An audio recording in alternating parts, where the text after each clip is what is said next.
Olá, meus queridos. Aqui é Robson, no canal Direito Tributário ao seu alcance. Como estão vocês e a família de vocês? Eu espero que esteja tudo bem. Nós vamos para mais uma retrospectiva tributária aqui do primeiro semestre de 2020. E olha, nessa o contribuinte ganhou, o contribuinte nadou de braçada, hein? Olha só, o placar que eu apurei aqui: 28 julgados relevantes no STF, porém veja o placar: 16 favoráveis ao contribuinte, apenas 7 desfavoráveis. Nadou de braçada, foi mais que Brasil e Alemanha na Copa de 2014. E eu não estou nem computando esses dois aqui, que são parcialmente favoráveis, hein? Então, um placar amplamente favorável ao contribuinte. Esses neutros que eu coloquei aqui são de direito financeiro, não tem tanta repercussão direta sobre a atividade econômica do contribuinte. Cor azul, favorável ao contribuinte, parcialmente favorável, como eu já fiz lá no outro informativo. Cor vermelha, desfavorável. Bom, vamos ao julgado, aquela que é a tão esperada, que foi a tão esperada, o julgamento dos embargos de declaração no recurso extraordinário número 570.706, a chamada tese do século, a exclusão do ICMS da base de cálculo do PIS e da COFINS, vale a partir de 2017. Olha, alguns advogados reclamando, né? Essa decisão foi muito favorável ao contribuinte, a meu ver, tendo em vista aí que vão ter 4 anos de recuperação de crédito tributário. Já imaginou a fortuna que existe aí para se recuperar os créditos tributários? E mesmo aquelas empresas que não entraram com ações, elas podem ser beneficiadas sim. Pois bem, então o que decidiu o Supremo? O Supremo decidiu, né, já tinha decidido anteriormente sobre essa questão da exclusão em 2017 da base de cálculo de PIS e da COFINS, ficou pendente um embargo de declaração lá interposto pela União.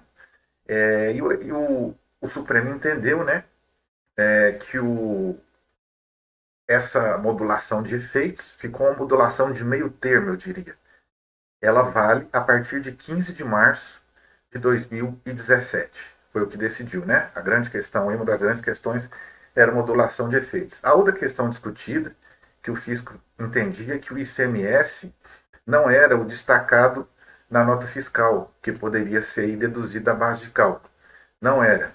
É, e sim o efetivamente recolhido. Porém, o STF também decidiu aqui a favor do contribuinte, dizendo que o ICMS deve ser o destacado na nota fiscal e não o efetivamente recolhido, como pretendia o fisco. Então, amplamente favorável, e a diferença é grande. Aqui o voto da relatora, né? E aí eu vou passar aqui, nós vamos analisar essa tese com esse julgado, vou analisar com um pouquinho mais de detalhes, porque ocorreram desdobramentos. O Supremo decidiu isso em março, mas ocorreram já desdobramentos que eu vou abordar aqui, né? Então, nós temos aí duas situações. Os contribuintes que tiverem ingressado com ações após 15 de 3 de 2007, de 2017, perdão, só receberão a devolução considerando esta data limite, ou seja, quem propôs a ação em 2020 terá compensação do que pagou maior após 15 de 3 de 2017, o que não é pouca coisa. Daí aproximadamente 4 anos e 2 meses, imagina só. Aqui também a questão da nota fiscal, eu vou passar aqui essa questão rapidinho, né? Deixa eu só voltar aqui um pouquinho. Então, fica essa situação. Contribuintes que tiverem ingressado com ação após 15 do 3, contribuintes que não tiverem ingressado. Os contribuintes que ingressaram com ação e quem ingressou com ação antes do dia 15 do 3, aí existe uma ressalva no que diz respeito à modulação. Porque lá na ata, pelo menos, nós temos que esperar o acórdão ser publicado, é claro. Mas lá na ata de julgamento está dizendo o seguinte, que modula para 15 de 3 de 2017, porém ressalva as ações, processos administrativos e judiciais em curso. Ressalva ambos. Então, veja. Então, por exemplo, se o contribuinte ingressou, questionou isso lá em 2012, em tese ele vai receber a devolução dos 5 anos anteriores. Tá? Porque a modulação não vale para ele, ok? A modulação não vale para ele porque foi ressalvado que quem já tinha questionado isso, seja em processo administrativo, seja em processo judicial, não vale a modulação. Então, poderia reaver os 5 anos pretéritos aí, né? Quem já ingressou com a ação. Então, veja, é uma decisão que essa modulação de meio termo aí que o Supremo adotou, ela realmente beneficia demais. Vai ter uma fortuna de créditos tributários aí. Tá?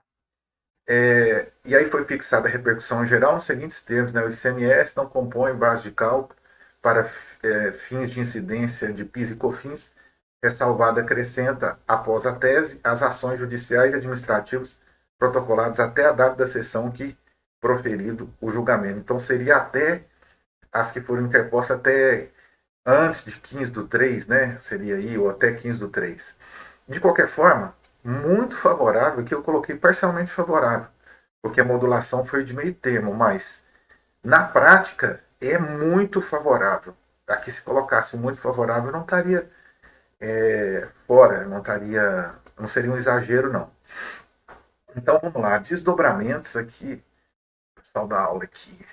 Desdobramentos, olha só. Após a modulação dos efeitos da decisão do STF, que retirou o ICMS da base de cálculo do PIS e da COFINS, ocorreram desdobramentos. Desdobramento número 1. A Procuradoria exaurou o parecer SEI número 7698 de 2001, e neste parecer aqui, ela define os um parecer administrativo, né? O parecer diz o seguinte, vou ler a notícia aqui, após a modulação dos efeitos da decisão que retirou o ICMS da base de cálculo do PIS e COFINS, a Procuradoria elaborou parecer com orientações preliminares à Receita, visando adequações normativas e procedimentais para viabilizar o cumprimento da tese fixada, tá? E aí, tem um outro desdobramento que eu acho mais interessante que esse aqui, mas é claro, o parecer tem que ser lido também. A tese do século. A Receita disciplina restituição de créditos e COFINS pagos. Olha só. Tributos, o desdobramento aqui é sobre o lucro real, tá? Então, olha só, a Receita editou aqui, ela editou não, na verdade, foi uma solução de consulta, onde ela define a questão, estabelece a questão aqui do desdobramento dessa tese, a exclusão do ICMS da base de cálculo de PIS e COFINS, que deve ser reconhecida na base de cálculo do imposto de renda da pessoa jurídica e da contribuição social sobre o lucro. E aí, né, porque é uma repercussão desses tributos, esses tributos aí andam de mãos dadas. Eu não vou entrar muito aqui nessa questão de por que repercute. Depois podemos até fazer um vídeo sobre isso. Posso até fazer um vídeo sobre isso, mas não vou entrar nisso aqui agora porque tem muita notícia, muita informação. E aí, olha só, eles entenderam que deve ser reconhecida na base de cálculo do imposto de renda da pessoa jurídica e contribuição social sobre o lucro. No momento, aqui a discussão gira muito em torno de quando, no momento em que realizado o crédito pelo trânsito em julgado, que se entende realizado este crédito pelo trânsito em julgado, não alterando a base dos anos calendários a que se refere. Aqui sim, pode ter discussão judicial, hein? Pode ter um desdobramento com discussão judicial aqui, por esse critério adotado pela Receita. Vamos ver cenas do próximo capítulo. Vamos aguardar. Olha só, um tributarista entende que o resultado da consulta se alinha ao próprio reconhecimento de ativo contingente pelas normas contábeis cujos efeitos são reproduzidos pela tributação do imposto de renda da pessoa jurídica e contribuição social sobre o lucro. Tá? Entendimento contrário da solução de consulta exigiria que os contribuintes, aqui são comentários de tributaristas, né, tivessem que retificar as suas próprias bases nos exercícios em que foram apuradas as contribuições, revertendo a dedução realizada e gerando eventuais discussões quanto a multa e juros. Então, esses tributaristas analisam de forma positiva essa solução de consulta número 92 de 2021. Já para Luiz Felipe Campos, o fisco se equivocou no entendimento. Embora claramente as empresas sujeitas ao lucro real devam respeitar o regime de competência, não devemos defender o sincronismo perfeito desse regime para fins contábeis e fiscais, ele afirma. O fisco, em várias situações, defende a retificação das obrigações acessórias para recuperar, por exemplo, um indébito tributário solicitado administrativamente. E aqui, as opiniões são divergentes, tá? Pessoal, não vou ficar aqui muito tempo com opinião, não. Ó, novo capítulo na disputa com o fisco. Eita! A tributarista Fernanda Lains, ela diz aqui que isso pode abrir um novo capítulo nessa disputa da tese do século, agora sobre o momento do reconhecimento dos créditos de PIS e COFINS e, portanto, de sua tributação pelo Imposto de Renda de Pessoa Jurídica e Contribuição Social sobre o Lucro. Para a advogada, a Receita Federal reafirma os termos do ato declaratório interpretativo número 23 de 2003 e exige o reconhecimento do crédito por ocasião do trânsito em julgado da sentença, momento em que se caracteriza a disponibilidade jurídica do crédito. No entanto, as decisões têm carga declaratória e não indicam, via de regra, o valor do crédito tributário a ser recuperado pelo contribuinte. A apuração essa realizada na via administrativa. Aqui eu discordo dela um pouco, porque assim, já indicou qual o ICMS que tem que ser e tudo mais, e não há liquidez do crédito quando do trânsito em julgado da demanda, razão pela qual nós poderíamos cogitar de disponibilidade sequer jurídica da renda pelo contribuinte. A judicialização está longe do fim. Para obter autorização para o reconhecimento contábil daqueles créditos no momento da apresentação da declaração de compensação. Para ela, existe ainda a possibilidade dos contribuintes recorrerem novamente ao judiciário para obter autorização para o reconhecimento contábil daqueles créditos no momento da apresentação da declaração de compensação. Então fica aí, vamos ver o que vai para frente, né? Em relação se vai ter desdobramentos, outros desdobramentos sejam de questionamentos administrativos ou judiciais. Bom, vamos para a notícia de número 2, segundo julgado. Na verdade, notícia número 2 não, segundo julgado. Eu tenho notícias aqui, mas não vou falar delas aqui, vai ser só julgado do Supremo mesmo, só pancada. Olha só, é constitucional a inclusão do imposto sobre serviço de qualquer natureza na base de cálculo da contribuição previdenciária sobre a receita bruta. Isso aqui seria uma tese filhote? Não. É uma tese filhote aqui da tese do século? Não. No caso analisado, uma empresa recorria do acordo no Tribunal Regional Federal da 4ª Região, que entendeu não ser possível ao contribuinte excluir o ICMS da base de cálculo da contribuição previdenciária sobre a receita bruta, instituída pela Lei 12.546 de 2011. Segundo a empresa, a base de cálculo da contribuição ultrapassa os limites econômicos previstos na Constituição. Aqui aquela mesma discussão? Não, aqui não, aqui é diferente, porque teve um julgado que foi bem semelhante ao do ano passado, que o Supremo decidiu com relação ao Sistema S. Então, alega ainda que a lei prevê exceções, mas não define claramente o alcance do fato gerador da obrigação tributária, prejudicando a efetiva capacidade econômica. O que ficou decidido? A maioria dos ministros acompanhou divergência aberta por Alexandre de Moraes, que aplicou o caso entendimento análogo sobre outro tema da repercussão geral, que é esse TRE aqui, o 1.187.264, tema 1048, reconhecendo que outro imposto, ICMS, faz parte da base de cálculo da contribuição previdenciária sobre a receita, a contribuição previdenciária, né? Sobre a receita bruta, não é isso? O caso aqui é de julgar a contribuição previdenciária sobre a receita bruta, né? Como eu disse aqui, deixa eu deixar isso aqui bem em destaque para ficar mais fácil aqui, ó. No caso analisado, a empresa recorreu ao acordo, se é possível ao contribuinte excluir da base de cálculo da contribuição previdenciária sobre receita bruta. Ok, obrigado.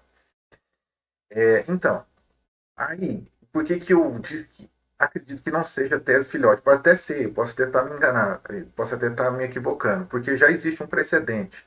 Já foi aplicado um precedente, não é o precedente lá da tese do século, eu entendi como não sendo uma tese filhote. Se você tem um entendimento contrário, acho que isso aqui é uma tese filhote, posta para mim nos comentários aí que eu vou analisar.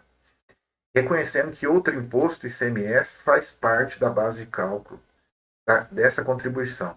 Segundo o ministro, é possível decidir o novo questionamento da mesma maneira. Então, ele acredita que o caso lá é igual a esse, é semelhante. O ponto central da questão foi a alteração promovida por esta lei, que passou a definir o conceito de receita líquida como sendo a diferença entre a receita bruta e entre outros componentes, quais sejam tributos sobre ela incidentes. E aqui é que está a discussão, que esses tributos não teriam que ser expurgados, né? Excluídos da base de cálculo. Logo, de acordo com a legislação vigente, se a receita líquida corresponde à receita bruta, segundo o entendimento do STF, descontados, entre outros, os tributos incidentes, significa que, a contrário senso, a receita bruta compreende os tributos sobre ela incidentes. Aqui um raciocínio não jurídico, né? Com todo respeito ao ministro Alexandre, mas um raciocínio não jurídico, que se um compõe o outro também está composto por ele. Então, é um raciocínio não jurídico aqui, não é um raciocínio técnico. Além dessa aplicação análoga, o ministro aqui é uma aplicação análoga, mas que tem que ser analisada dentro do aspecto técnico. O ministro ainda defendeu que, se aceitasse o pedido da empresa no RE, o Supremo estaria atuando como legislador positivo, modificando normas inerentes à contribuição previdenciária substitutiva instituída pela Lei 12.546 de 2011, o que ensejaria violação também ao princípio da separação de poderes. Também não é, né? Que também me parece que houve um equívoco aqui, porque aqui está dizendo, não é, o Supremo não atua como legislador positivo, ele iria dizer, tal como disse, né, em relação à tese do século, se exclui da base de cálculo ou não. Isso não é atuar como legislador positivo, é atuar de forma negativa, dizendo se pode ou não, se é lícito ou ilícito, se é constitucional ou inconstitucional. Ficou vencido o relator, ministro Marco Aurélio, cujo voto foi acompanhado pelas ministras. Aqui me parece que é um pouco mais técnico. Surge incompatível com a Constituição Federal a inclusão na base de cálculo do imposto, na base de cálculo da contribuição previdenciária sobre a receita bruta, o imposto sobre serviço de qualquer natureza. Porque no julgamento sobre CMS também ficou vencido defender os mesmos argumentos apresentados na época. Esse aqui é o julgamento lá, não da tese do século, mas o que eu mencionei lá no início. Para ele, apenas a potencialidade para contribuir quando a grandeza prevista na norma envolve conteúdo econômico real. O simples ingresso e registro contábil de importância não a transforma em receita. Aqui sim eu tenho um argumento um pouco mais técnico e tudo mais, né? E aí tem a questão aí, existe uma questão também, um argumento análogo, né, que foi usado lá na tese do século, que a receita bruta, o ICMS, o ISS, no caso aqui, não pode compor receita bruta, porque ele seria imposto pertencente ao município, então não faz parte do conceito de receita bruta. Mas o Supremo decidiu diferente, tá? Esse é um dos poucos julgados desfavorável ao contribuinte. De forma geral, o contribuinte aqui, esse foi o semestre do contribuinte, ou semestre do contribuinte, eu vou colocar isso na descrição do vídeo. STF, olha só, incide ISS e não ICMS em operações de softwares, decide o Supremo, e com uma modulação em discussão. Aqui nós temos coisa para comentar, hein? O Supremo mudou, com o entendimento anterior a esse, softwares de prateleira, que a gente praticamente já não existe mais, né, devido aí à evolução que teve. Então, softwares de prateleira e software sobre encomenda. Então, software de prateleira, aquele CD que você comprava antigamente lá, que era comercializado em larga escala. Esse incidia ICMS, por ser mercadoria. Aqui você tinha uma mercadoria, um produto mesmo, que era vendido em larga escala. O software sobre encomenda. O que era o software sobre encomenda? Aquele que uma empresa contrata outra empresa para fazer um software específico para aquela empresa, na atividade econômica que ela exerce, para que esse software seja desenvolvido e ela dava manutenção e tudo mais, ou seja, personalizado, software personalizado para que uma determinada empresa exercesse sua atividade. Esse incidiria o entendimento antigo do Supremo, ISS, por ser um serviço personalizado, formatado, configurado na forma de software. Aqui houve uma mudança de entendimento.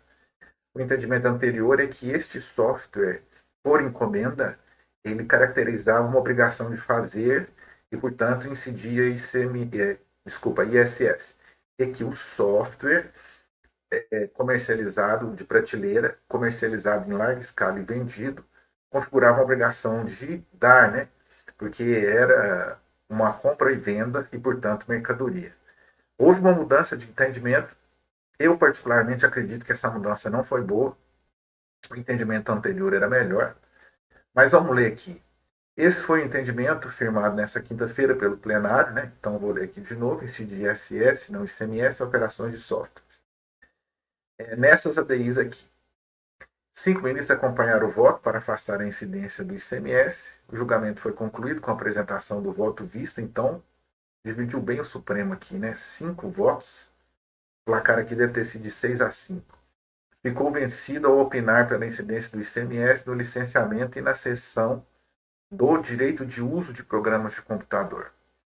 O voto condutor é do ministro Dias Toffoli, relator de uma das ações que discutiu o tema. Aqui ele diz mesmo que é inovador o voto. O simples fato de o serviço encontrar-se definido em lei complementar como tributável pelo ISS já trairia, em tese, a incidência tão somente desse imposto sobre o valor total da operação e afastaria do ICMS. E aqui também é um raciocínio equivocado, porque o ICMS tem serviço também aqui na materialidade, na hipótese de incidência, né, dele.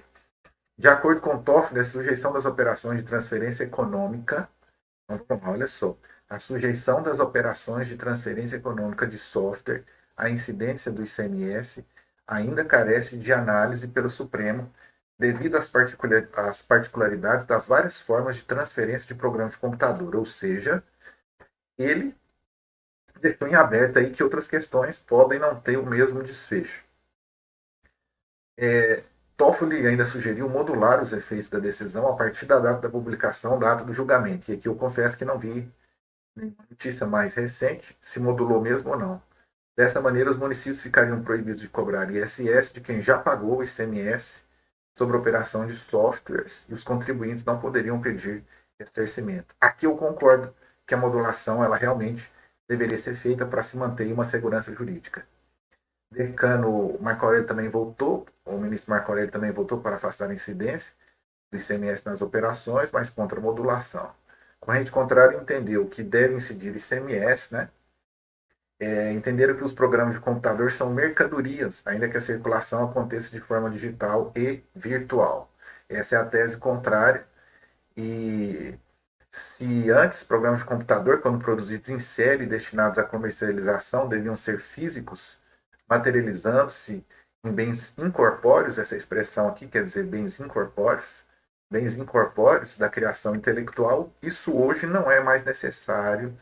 E me parece que este voto, além de ser um pouco mais técnico, ele está mais de acordo com a realidade que a gente vive hoje.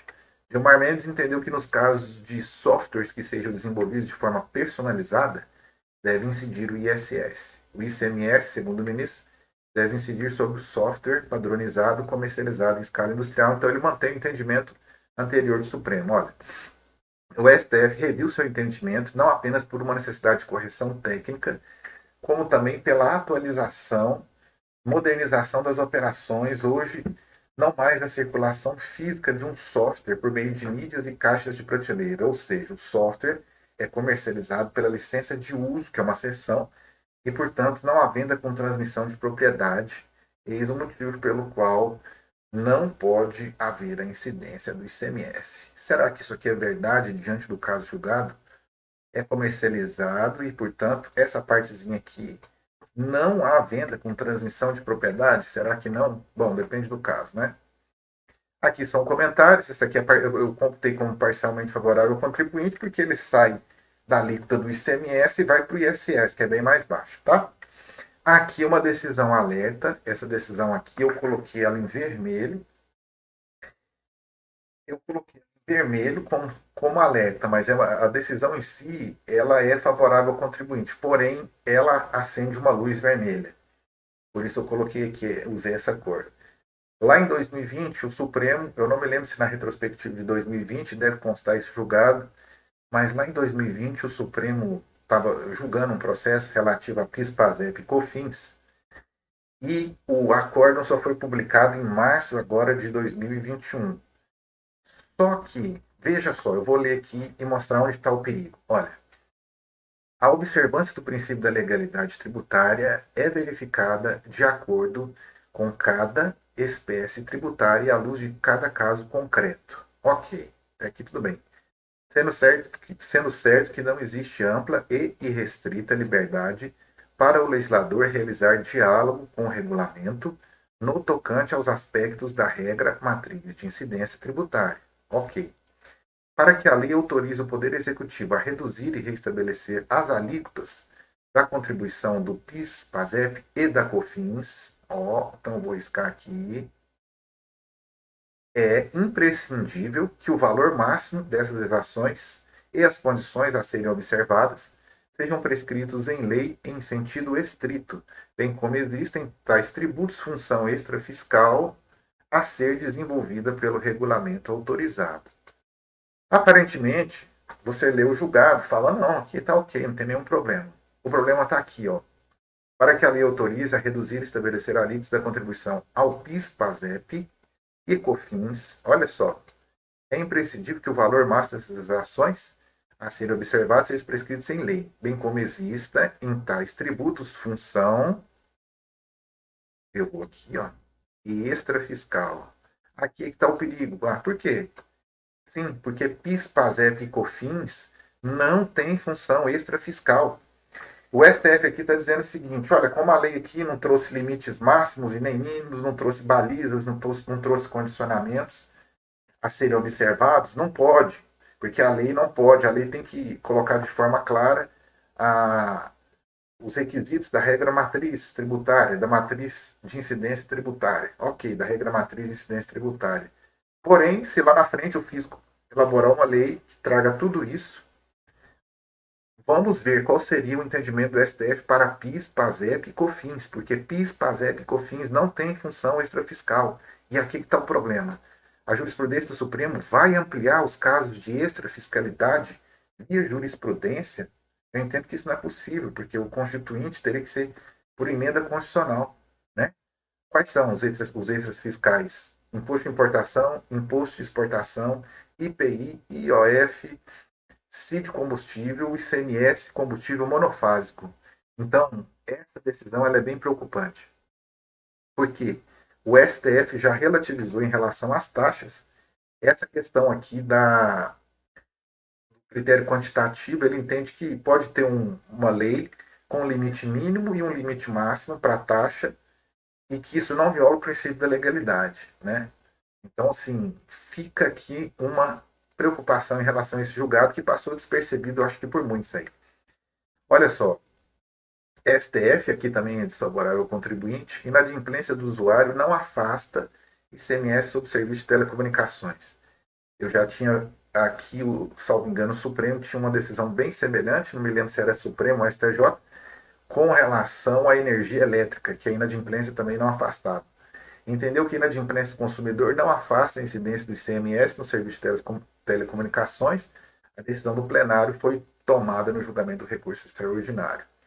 Ficaram vencidos aí os ministros, o relator reconheceu o direito do contribuinte a aproveitar valores recolhidos a título de ICMS, pois a materialidade do tributo direciona a prestação onerosa do serviço a ser remunerada pelo usuário. Isso aqui é a tese vencida, tá?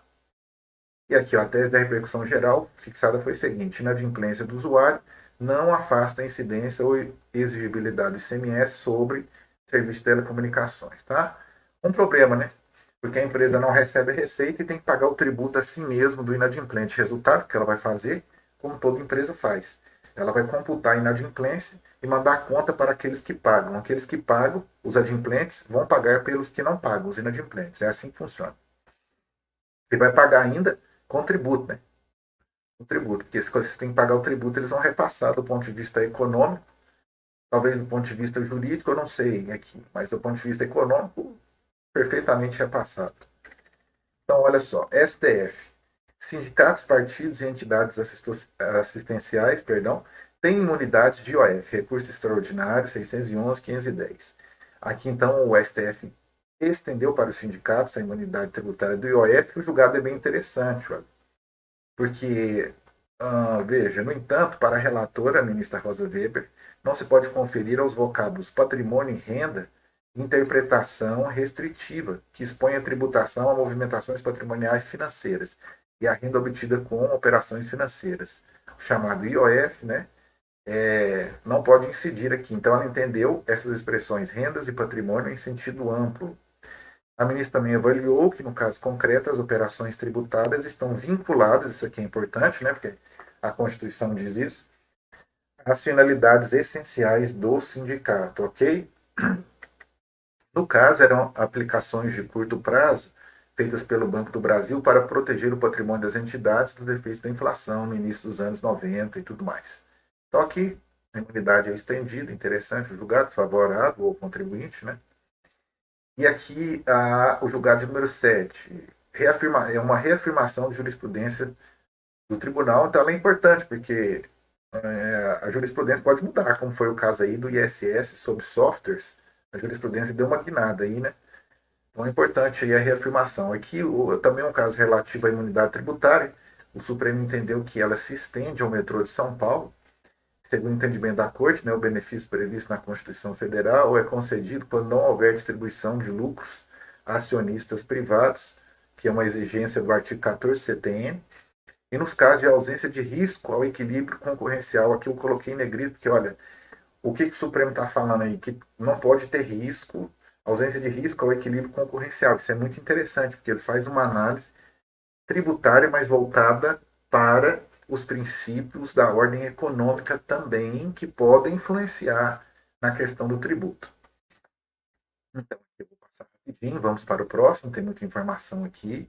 Fixou uma tese geral: empresas públicas e sociedade de economia mista, delegatário de serviço público essencial, que não distribuírem lucros a acionistas privados, nem oferecerem risco ao equilíbrio concorrencial, são beneficiárias da imunidade tributária recíproca, previsto no artigo 150A da Constituição Federal, independente de cobrança de tarifa como contraprestação do serviço. Ok? Favorável ao contribuinte. Vamos lá, de novo. Agora, julgado número 8. Lei estadual não pode instituir imposto sobre doação e herança no exterior. Então, olha só, esse julgado aqui teve muito impacto. Depois desse julgado, foram interpostas simplesmente ADIs pela Procuradoria-Geral da República contra todos os estados da Federação e o Distrito Federal, segundo eu apurei aqui, para extirpar essa possibilidade do fisco estadual, de legislação estadual, legislar sobre doação e herança em um caso específico que eu vou abordar aqui agora. Tá? Me desculpem, estou aqui com um pouquinho de aquele pigarro matutino que alguns têm. Aqui, mas agora aqui já passou. Então veja, havia jurisprudência também do Supremo Tribunal Federal permitindo, julgados de 2012, que o fisco pudesse legislar, poderia o fisco legislar nesses casos aqui que eu vou abordar agora. Porém, a jurisprudência mudou. Então, aqui, ó, a lei estadual não pode instituir imposto sobre doação e herança no exterior. É nesse caso específico. Tá? Porque lá na Constituição Federal exigiu-se uma lei complementar de caráter nacional e essa lei complementar de caráter nacional ainda não existe. Então, o Supremo entendeu que, por se tratar de uma lei complementar de caráter nacional, com regras gerais para todos os estados e Distrito Federal, não poderia cada estado legislar de forma individual. Olha só. De acordo com a decisão, mesmo diante da omissão do legislador nacional acerca da matéria, os Estados-membros não podem editar lei instituindo a cobrança com base na competência legislativa concorrente. Então, veja, é a competência concorrente. Olha só o que se diz da competência concorrente lá do 24, né, parágrafo 3º. Então, olha só. Para legislar, inclusive, sobre direito tributário, o artigo 24 da Constituição dispõe caber à União editar normas gerais, podendo os Estados e o Distrito Federal suplementar aquelas ou, inexistindo normas gerais, exercer a competência plena para editar tanto normas de caráter geral quanto específicas. Na jurisprudência da Corte, faço uma ressalva, e acredito que não é bem assim, pelo que eu já vi. De acordo com o relator, tal competência somente autoriza a legislar de maneira plena sobre direito tributário para atender às peculiaridades, seriam peculiaridades locais, no caso, estados, né? Segundo Toffoli, não podem ser invocadas a competência concorrente do artigo 24 da Constituição, nem a autorização do 34, parágrafo 3º do ADCT para fundamentar a existência de um direito dos estados. Isso porque, a seu ver, devido ao elemento da extraterritorialidade, isso aqui pega muito. O que você entendeu aqui? Ó? Como nós estamos falando de tributação no exterior, eu tenho o critério da extraterritorialidade. Aqui eu acho que o argumento é muito forte. o legislador constituinte determinou ao Congresso Nacional que procedesse a um maior debate político sobre os critérios de fixação de normas gerais de competência tributária, com o intuito de evitar conflitos de competência geradores de bitributação entre os estados da federação e entre países com os quais o Brasil possui acordos comerciais, mantendo uniforme o sistema de tributos. Então, aqui, como existe uma extraterritorialidade, porque aqui você está falando de bens, o decújo que tinha bens, o falecido que tinha bens no exterior, deixou bens no exterior. Então, pode, mesmo uma lei complementar de caráter nacional, estabelecendo normas gerais, isso pode esbarrar na legislação do outro país. Como é que o outro país tributa e também se existe acordo para evitar essa bitributação, dependendo do país, né?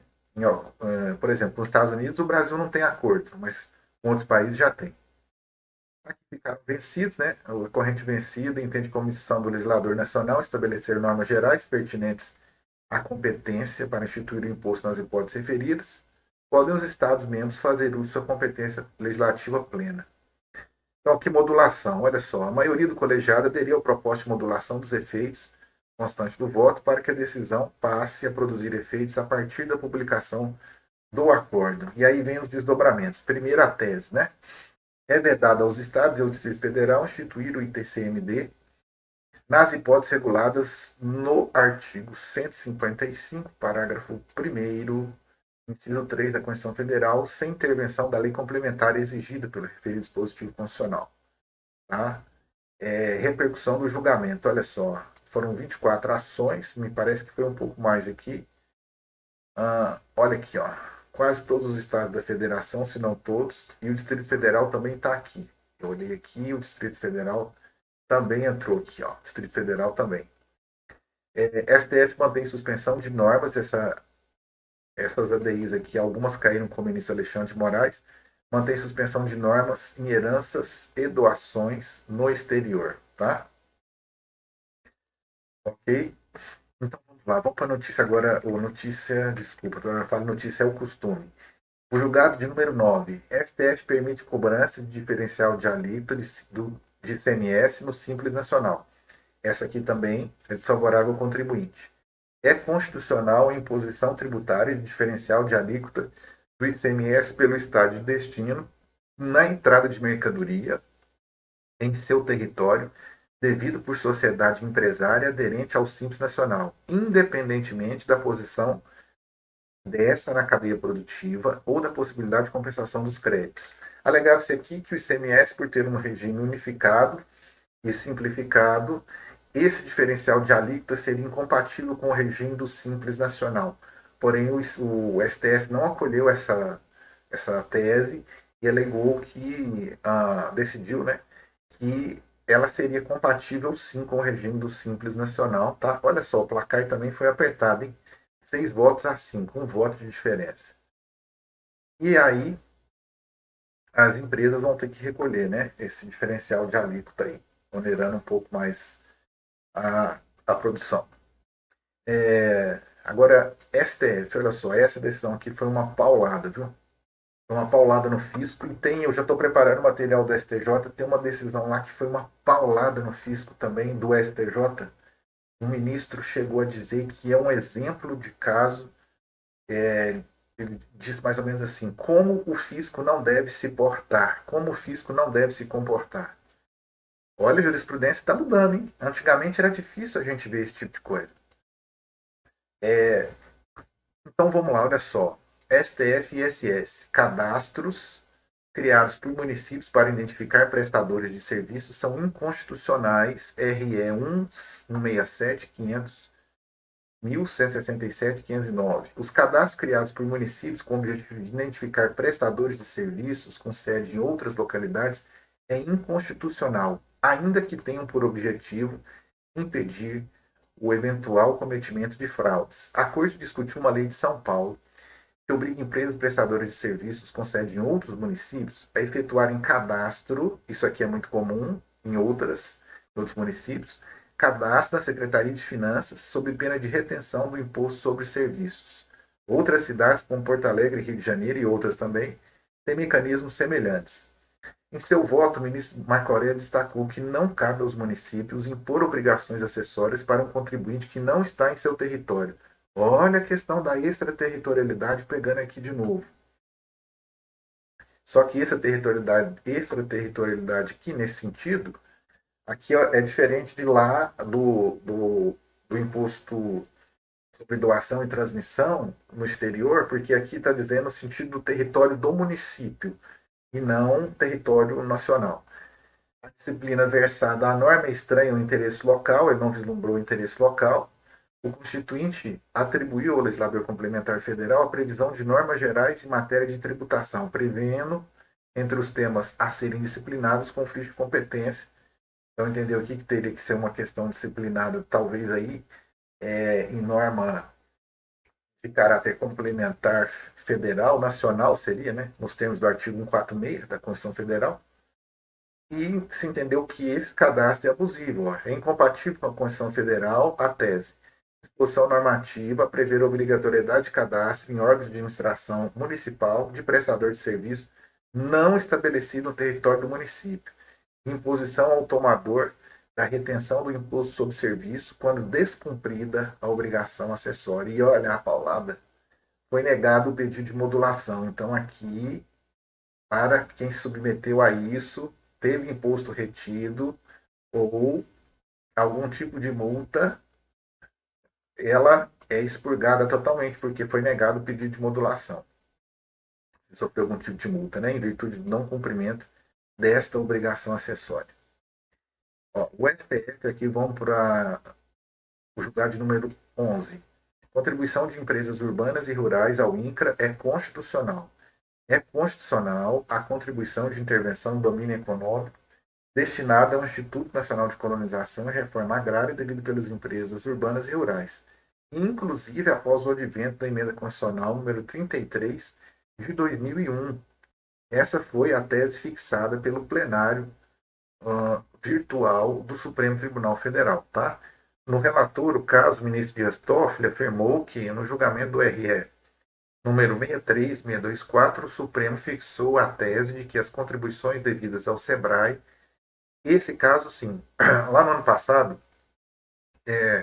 nós tivemos um caso em que se discutiu o seguinte, aqui eu já vou direto aqui, ó. O artigo da Constituição fala o seguinte: ao especificar que tais contribuições poderão ter alíquotas que incidem sobre o faturamento, receita bruta ou valor aduaneiro, referido dispositivo constitucional não impede que o legislador adote outras bases econômicas, como a folha de salários, por exemplo. Então, se discutir se esse poderão, ele permite outras bases, a tributação sobre outras bases econômicas. O julgamento lá do ano passado foi com relação ao sistema S, né? E se entendeu que sim, e o dispositivo constitucional que estabelece essas bases econômicas de tributação não seria exaustivo. Por conta da expressão poderão, ele comportaria outras bases econômicas. Você pode acrescer outras bases econômicas. O caso que o raciocínio aqui é o mesmo. Porém, aplicado aqui a contribuição ao INCRA, tá? Sobre a folha de salários. Então, como a folha de salários, por exemplo, né? É o que ele está dizendo aqui. Ele não deu uma interpretação restritiva. Uma interpretação restritiva não se ajustaria à sistemática das contribuições interventivas e tudo mais, intervenção da ordem econômica, prevista lá no 170 da Constituição. Esse realmente foi desfavorável ao contribuinte. Tá? Bom, esse aqui tem uma certa polêmica, né? Porque aqui disseram que os catadores de lixo não, perdão, os catadores de material reciclado, né? Reciclável, melhor dizendo, seria a expressão mais adequada, foram muito prejudicados com essa decisão aqui. Eu não cheguei a fazer um estudo mais aprofundado sobre essa matéria para saber se de fato houve esse prejuízo, mas eu li um artigo de um advogado dizendo isso.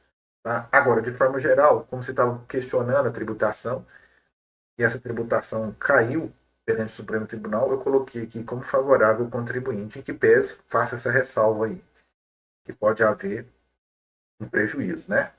Então, a compra de sucata, desperdícios, resíduos ou aparas gera crédito de PIS e COFINS. Esse foi o entendimento firmado no plenário virtual do Supremo ao declarar por maioria, né, a inconstitucionalidade dos artigos 47 e 48 da Lei 11.196 de 2005.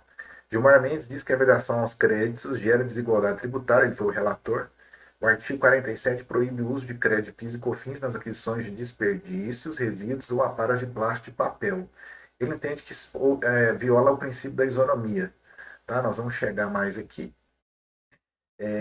Em defesa, a Fazenda Pública alegou que eles foram engendrados para beneficiar o elo mais frágil da cadeia produtiva, aí, os pequenos catadores de papel. Eu falei reciclado, reciclável, né?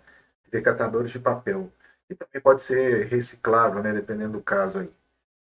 Aí Gilmar Mendes entendeu o seguinte, o ministro Gilmar Mendes, salta aos olhos que, embora o legislador tenha visado a beneficiar os catadores de papel, então aqui ele, né, ele vislumbrou aqui, está analisando o argumento da Fazenda, a legislação provocou graves distorções que acabam por desestimular a compra de materiais reciclados, e essas distorções ferem o princípio da isonomia. Apontou que a violação ao princípio da isonomia e destacou que a norma é incompatível com finalidades que a Constituição Federal almeja em matéria de proteção ao meio ambiente e de valorização do trabalho humano. Tá? E aí, ó, foram declarados inconstitucionais desses artigos já mencionados lá. Essa decisão é favorável ao contribuinte, com certeza, ok? Vamos aí para a decisão de número 12. Supremo mantém sigilo das informações de programa de repatriação na ADI 5729. Olha, tem gente aqui grande querendo esconder a bufunfa, querendo esconder fraude tributária, querendo esconder que mandou recurso para o exterior de forma indevida, hein? Muita gente. Mas tudo bem, né? Tem um sigilo para proteger a mutreta tributária. É condicional a vedação ou compartilhamento de informações prestadas pelos aderentes a este regime aqui, que eu já vou falar o que é, com os estados, o Distrito Federal e os municípios, bem como a equiparação da divulgação dessas informações à quebra do sigilo fiscal. Essa foi a tese aprovada pelo Supremo Tribunal Federal relativo aqui à sigla, deixa eu ver se eu consigo colocar aqui, essa sigla aqui quer dizer o seguinte, olha, o programa de repatriação de dinheiro ilícito não declarado, tá? Que estivesse sendo mantido, e tem também o cambial aqui, o C aqui quer dizer cambial tributário, mantido no exterior, ok? O Supremo declarou que tem que se manter o sigilo aí. Bom, até que ponto, né? Isso aqui não seria de interesse público. Mas tudo bem, o Supremo decidiu e essa decisão é favorável ao contribuinte no regime de repatriação, né? Dinheiro aí e do dinheiro enviado ao exterior e a questão cambial tributária, ok? Tema 136. Não cabe, esse julgado é importante, não cabe ação rescisória por mudança de entendimento, diz plenário, nessa ação rescisória aqui, 2.297, tema 136. Olha só, não cabe a ação rescisória quando julgada a tese estiver em harmonia com o entendimento firmado pelo plenário do Supremo à época da formalização do acórdão, ainda que ocorra posterior superação do precedente. Então, se o julgado foi feito, a decisão foi feita com base no entendimento que vigorava, do STF à época da formalização do acordo, então fala formalização do acordo, não necessariamente trânsito em julgado, ainda que ocorra posterior superação do precedente. Deixa eu até aqui. Sabe o que estava sendo discutido isso aqui? IPI sobre a alíquota zero, que depois caiu no Supremo. Olha só. Nesse caso, a Corte considerou que a compensação dos créditos ou produto industrializado na aquisição de mercadorias e insumos favorecidos pela alíquota zero vigoraria, sim, porque na época o Supremo tinha esse entendimento favorável. No julgamento do RE, o STF manteve a decisão do Tribunal Regional Federal da Quarta Região, que reconheceu, né, a empresa o direito ao abatimento de IPI nessa hipótese. A União, em ação rescisória, visava desconstituir esse acordo sob o argumento de que até 2017 a jurisprudência do Supremo admitia o creditamento do IPI, mas esse entendimento foi revertido posteriormente. E aí o STF entendeu, olha, não, o julgado foi feito de acordo com a jurisprudência do Supremo que vigorava à época. Então aqui prevalece a coisa julgada e a segurança jurídica, né? O acordo não pode ser rescindido em respeito à coisa julgada e ao princípio da segurança jurídica. Tá aí, ó, expresso. Certo? Vamos para frente. Reafirmação de jurisprudência, cobrança de TBI só é possível após transferência efetiva do imóvel. A reafirmação de jurisprudência ela é importante, como eu disse, porque a jurisprudência pode mudar. Somente ocorre com efetiva transferência. Então, o fato gerador do imposto sobre transmissão somente ocorre com efetiva transferência da propriedade imobiliária, que se dá mediante o registro, né? A maioria dos municípios cobra o ICMS antecipado, hein? Até onde eu sei. Considerou ilegal o STF aqui, olha só, o Tribunal de Justiça de São Paulo considerou ilegal a cobrança do ITBI, tendo como fato gerador a cessão, aqui é um caso um pouco particular, né? O fato era a cessão de direitos decorrente de compromisso de compra e venda do imóvel firmado entre particulares. Então, era alguém comprou esse imóvel lá, pelo que eu entendi, e aí não quis mais o imóvel, repassou, fez uma cessão de direitos a terceiros, repassando o imóvel, e o fisco já veio aqui rasgando, querendo cobrar o ITBI, se é esse o caso mesmo que eu entendi, e o Supremo entendeu que não pode. Tem que esperar ocorrer o fato gerador com efetiva transferência aí da efetiva transferência da propriedade imobiliária mediante registro. Ok? O caso é um pouquinho diferente, né? O caso normal de compra e venda, porque aqui é exceção. No sentido de que a exigência do DBI ocorre com efetiva transferência, já foi dito. Vamos aqui para o julgado 15. Supremo declara inconstitucionais taxas para fiscalizar recursos híbridos e atividades energéticas no Rio de Janeiro e Pará. Olha só, esse julgado também é bem interessante. A competência política administrativa comum à proteção do meio ambiente, olha, legitima a criação de taxas estaduais para remunerar a atividade de fiscalização feita por entes federados. No entanto, os valores dos tributos não podem exceder desproporcionalmente o custo da atividade estatal de fiscalização, sob risco de violação ao princípio da capacidade contributiva. Em seu voto, o ministro relator destacou que os valores de grandeza fixados pela lei quais eram? 1 metro cúbico ou 1.000 metros cúbicos. Isso aqui é base de cálculo de tributo, de imposto, né? Não de taxa. Em conjunto com o critério do volume hídrico utilizado, olha só, tudo de imposto, com que o tributo exceda desproporcionalmente o custo da atividade de fiscalização viola o princípio da capacidade contributiva. Aqui a lei fluminense no mesmo sentido, só que aqui era por megawatts, né? Aquela distribuição de energia elétrica, que era por megawatts, 1 megawatt-hora, em conjunto com o critério da energia elétrica, ó, tudo critério de imposto, hein? E aí o Supremo foi relativizar isso, dizendo, a base de cálculo pode ter, fez uma súmula vinculante. A base de cálculo pode ter parte de elementos de impostos. Olha aí o problema. Taxa travestida de imposto. Em conjunto com o critério de energia elétrica, faz com que o tributo exceda, aqui eles foram por outro caminho, né?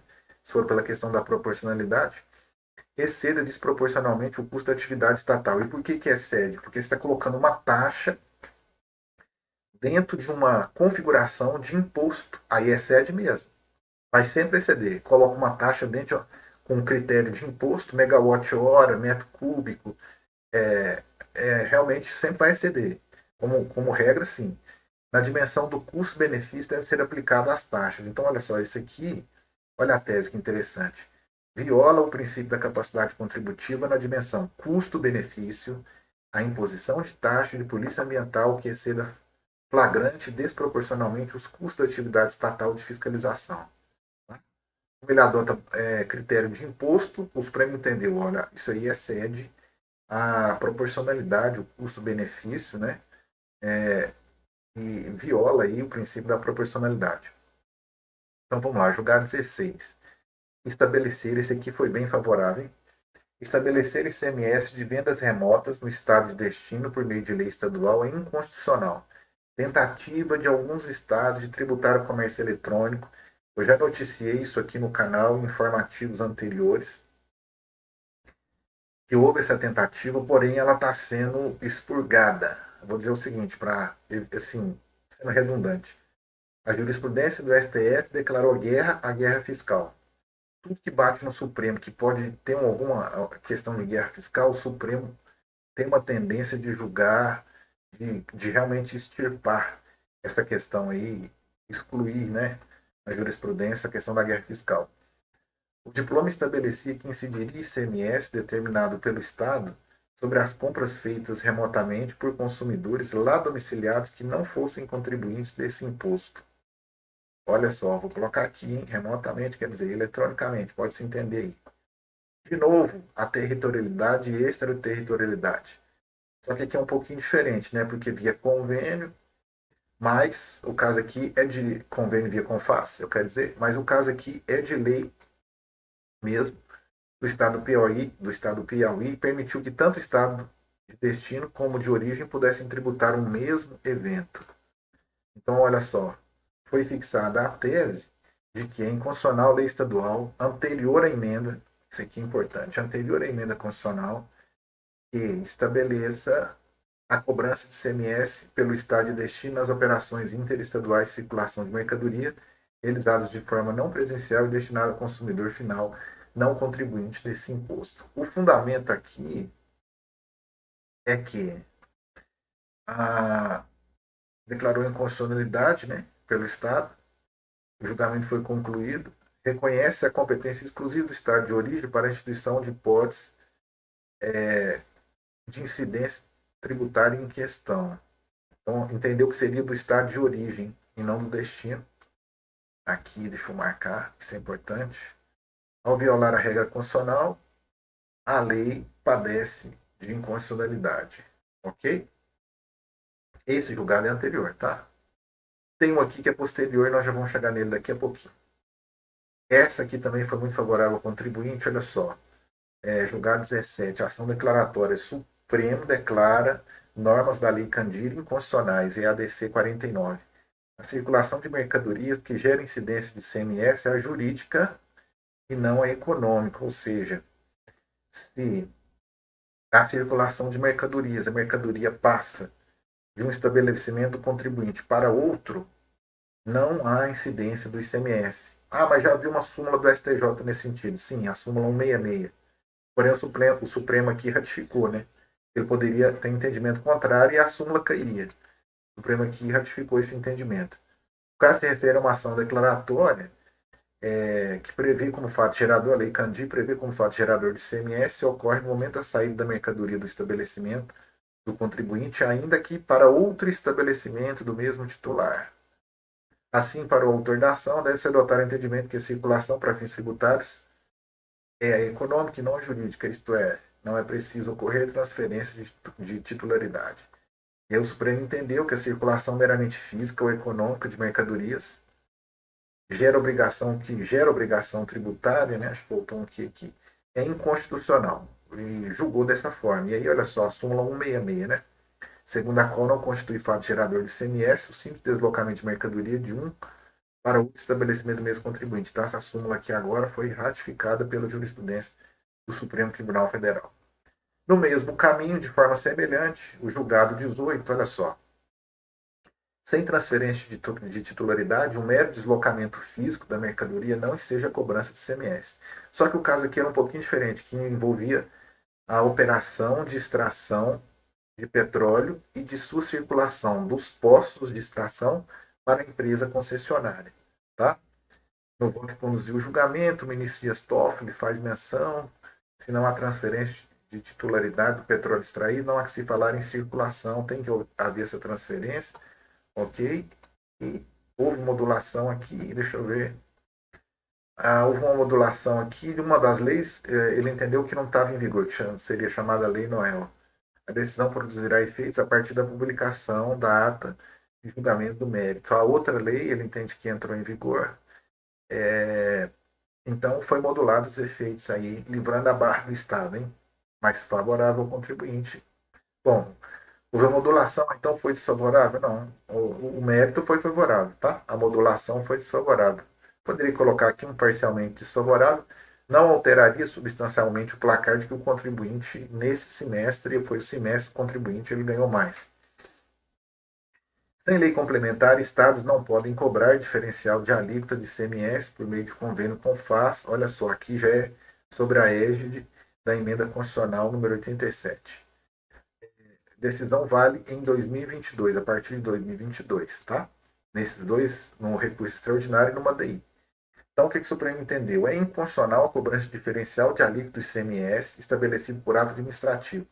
Para ser válido, o diferencial deve ser fixado em lei complementar, foi o que entendeu o Supremo.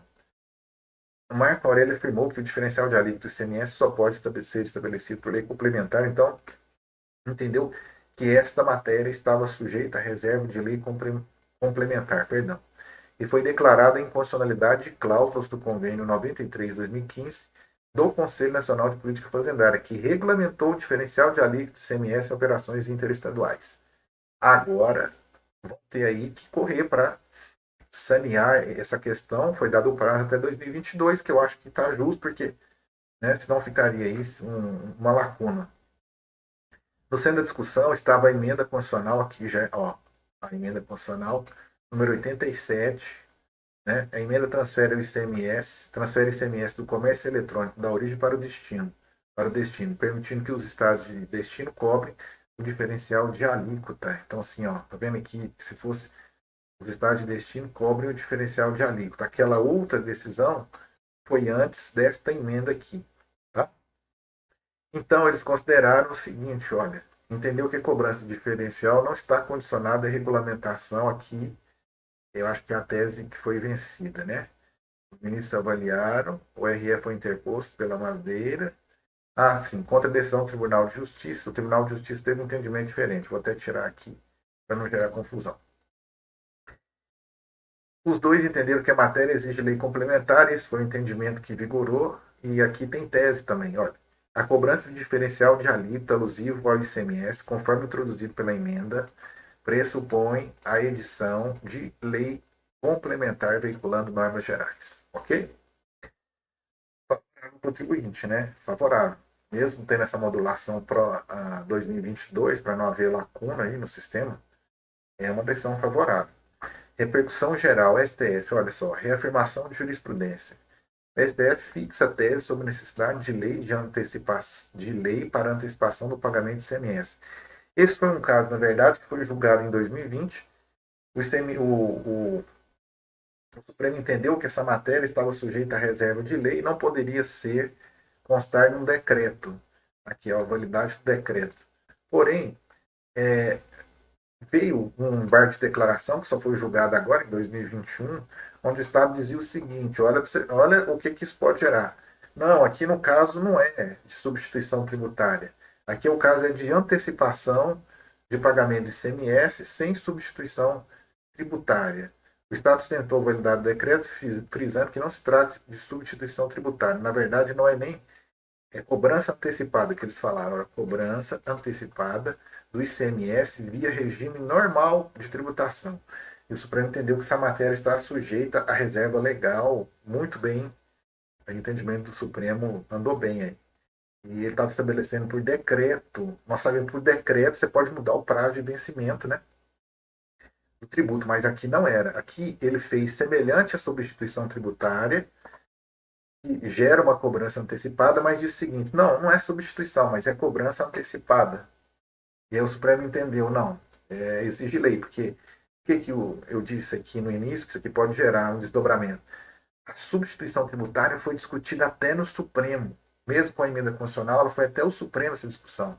Se você cria uma outra modalidade de antecipação de pagamento e diz, agora eu criei a substituição tributária, eu criei a antecipação, a cobrança antecipada, não mudança de vencimento no prazo de pagamento, mas a cobrança antecipada sem substituição, em tese, está criando uma outra modalidade de obrigação e responsabilidade tributária que pode ser questionada também, mesmo via lei depois. Bom, não sei. Vamos ver. Reafirmação de jurisprudência do STF, obrigação de dar e de fazer. Incide aqui interessante também nessa questão, olha só. Reafirmação de jurisprudência do STF incide a obrigação de dar e fazer sobre contrato de cessão de direito de uso de marca. Então há uma cessão onerosa, é óbvio, né, para que se use uma marca, que ninguém vai ceder uma marca gratuitamente. Dificilmente, a não ser que receba algo em troca, mas daí a cessão não deixa de ser onerosa. Então aqui, ó, o Supremo entendeu o seguinte, que é constitucional a incidência do imposto sobre serviço de qualquer natureza sobre contratos de cessão do direito de uso de marca. Mas veja, ele entendeu que isso é ISS, obrigação de dar e obrigação de fazer, que eu disse lá no início. Tá? A empresa que fornece cartão de vale alimentação e refeição, entre outros, impediu a cobrança do ICMS sobre a Sodexo Facilities Services, empresa que fornece cartão de alimentação e refeição, entre outros, tá? Pois a cessão do direito de uso de marca envolve a obrigação de dar, que não se confunde com prestação de serviço. Deixa eu ver aqui. Esse é o entendimento, né? Para a Corte Paulista. Então, esse entendimento aqui, vou até tirar, esse aí é o entendimento que foi vencido. Tá? Em julgamento de março de 2020, com repercussão geral, o Supremo afastou esse entendimento ao fixar que a cessão do direito de uso de marca, como é o caso do contrato de franquia, lembra? Nós comentamos isso aqui lá na retrospectiva do ano passado. Né? O contrato de franquia não se limita a uma obrigação de dar nem a obrigação de fazer, é uma obrigação mista, complexa. Eles entenderam, né? O Supremo entendeu que seria ISS e não o ICMS, que era a grande discussão aqui. Ok? Então, reafirmação. Esses julgados eu vou passar rapidamente. São julgados que eu coloquei lá como em negrito, como preto, que são julgados neutros, que é o quê? Envolve mais direito financeiro. Então, olha só, estados são titulares do imposto de renda sobre rendimentos que pagam diretamente ou por meio de suas autarquias e fundações. Então, entendeu que os estados têm direito a esses rendimentos do imposto de renda pagos por autarquias e fundações estaduais. Tá? E aqui era um caso beneficiário. O caso é interessante porque envolvia uma aposentadoria paga pela autarquia estadual Rio Previdência. Aqui nós temos o IPREMA, no caso do Estado de Minas Gerais, né? Então entendeu que isso aí deveria ser repassado, esse imposto de renda cobrado aí deveria ser repassado ao Estado, ok? Bom, o que mais? Desvinculação das receitas da União não fere pacto federativo, isso é um problemaço. Todos os julgados, com exceção da questão da CID, que tentaram desviar, lá no início da criação da CID, todos os julgados do Supremo foram favoráveis a DRU. Um problema, porque até o Tribunal de Contas já constatou que há desvio de finalidade, mas o Supremo e tem um relatório substancial sobre isso aí. Só que aqui é a questão de pacto federativo. Se a DRU não desvirtuava, não violava o pacto federativo, e aí os estados pediam partilha de 20% das contribuições sociais, e aí o Supremo fala que você está desviando dinheiro da Previdência, das contribuições sociais, e ainda fala que isso aqui não viola direito fundamental. Então eu não sei o que, que viola. A TPF, número 523. Aqui também, uma extensão dessa decisão, que a desvinculação parcial da receita da União, constante do artigo 76, que foi aumentando com o passar do tempo, né, não transforma as contribuições sociais em intervenção do domínio econômico em imposto, porque a alegação era o seguinte: se cai a desvinculação, a alegação, a tese, né? A tese suscitada era de que deixou de ser contribuição e passa a ser imposto, porque o imposto não pode estar vinculado a fundos, né? A fundos a fundos, né? Fundos financeiros que tem aí uma carimbados, né? Verba carimbada que se chama fundos com verbas já previamente estabelecidas, onde vai se gastar. Então a alegação era essa, também foi afastado pelo Supremo, não produziu impacto. Isso aqui é uma reafirmação. O ter julgado ele é até desfavorável ao contribuinte, mas o Supremo já vinha nessa atuada já de outros julgados, então. Também se colocar aqui desfavorável ao Supremo não vai alterar substancialmente o placar lá. STF, essa aqui sim é desfavorável. Incide imposto.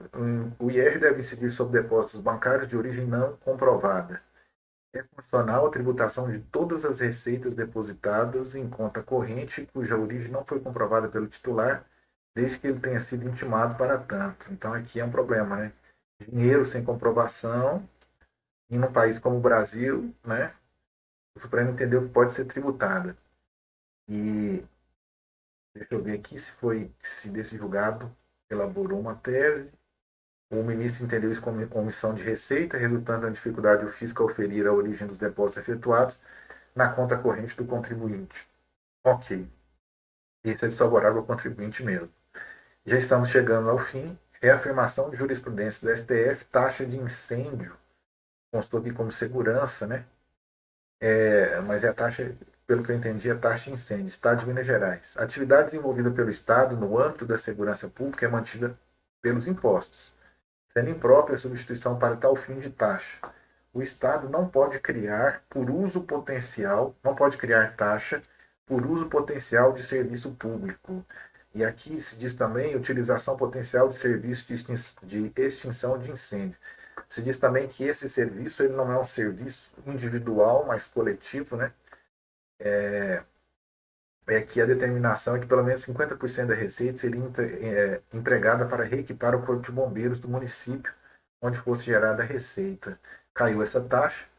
O combate a incêndio é serviço público geral e indivisível, não é individual e divisível, a ser viabilizado mediante imposto, conforme entendimento do STF aí, e ausente o poder de polícia ou a utilização efetiva ou potencial de serviços públicos específicos e divisíveis prestados ao contribuinte ou postos à disposição. Ok?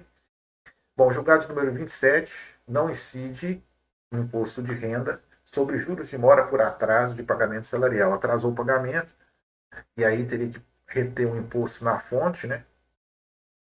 E aí teria que, o fisco queria cobrar juros, porque o pagamento foi feito com atraso. O Supremo entendeu que isso não pode ser feito. Os juros de mora sobre o pagamento em atraso de verbas remuneratórias salariais apenas recompõe um prejuízo sofrido, não configurando aumento de renda, não configura receita tributável, não configura incremento patrimonial ou aumento de renda. Esse foi o argumento utilizado.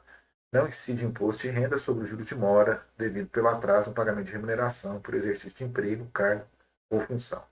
Essa foi a tese fixada. Julgado número 28, último julgado, olha só, STF anula regras que restringiam liminar em mandado de segurança. Aqui sim, o Supremo também, né, como garantista aí dos meios, dos remédios constitucionais, os meios constitucionais para que o contribuinte possa se valer, o cidadão de uma forma geral, possa se valer aí do mandado de segurança. Dentre essas normas havia aqui ó, objeto de compensação de créditos tributários, se incomodava o fisco, hein, a ponto de fazer uma lei proibindo isso. O Supremo entendeu que isso é inconstitucional, realmente. Viola aí a questão do acesso à justiça, né, à jurisdição e tudo mais, e considerou que essa norma pode ser feita assim, a compensação. O mandado de segurança, na verdade, ele declara, né, ele tem um teor declaratório de compensação do crédito tributário aí, entrega de mercadorias e bens provenientes do exterior também, que tem mais relevância aqui na questão tributária, né? A concessão de aumento aqui já é relativo a servidor público. Importante vitória, foi comentado aqui, né? E tudo mais. Bom, eu encerro por aqui. Esses são os 28 julgados relevantes aí do primeiro semestre de 2021. Olha, se você soubesse o trabalho que dá para preparar isso aqui, você já se inscrevia no canal agora. Eu peço a você que, se você achou que este conteúdo agregou valor, se inscreva no canal, ok?